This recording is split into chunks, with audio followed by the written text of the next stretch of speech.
Okay, so I'm turning on the refrigerator again because obviously there's something with this. So we made a test.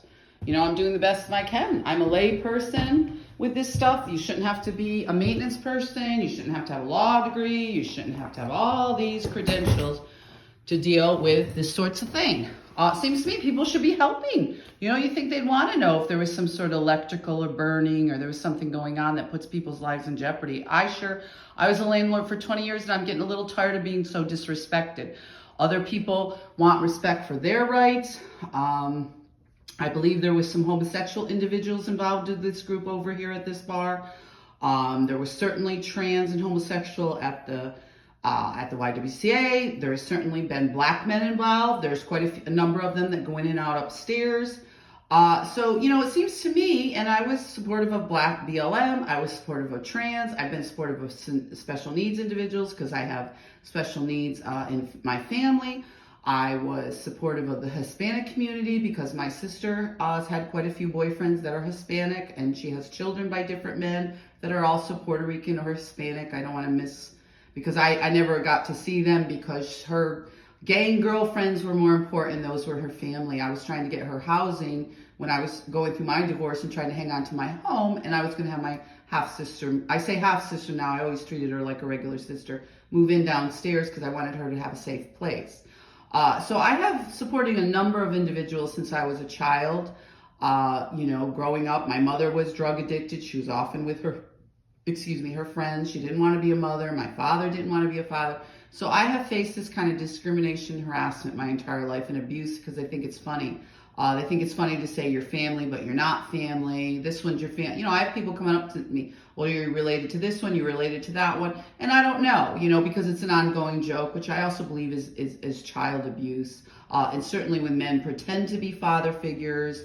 My little half sister was often left alone with my mother's boyfriend. My mother worked nights at the time and she didn't want to be home at all. So my little sister didn't have anybody.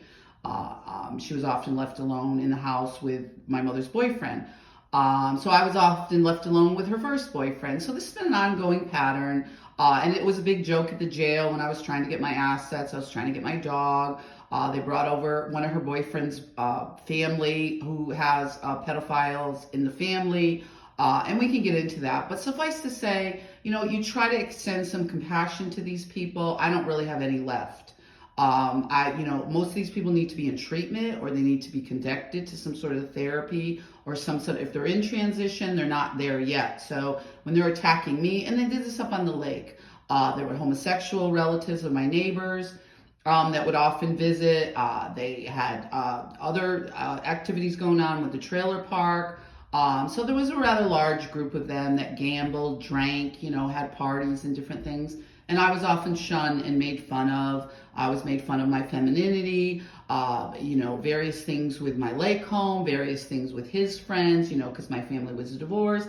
The gaslighting was just intense and it was endless. And I often stayed inside. I got a dog. I wrote. They stole all my journals documenting my marriage and how I struggled with this form of gaslighting and this form of economic abuse.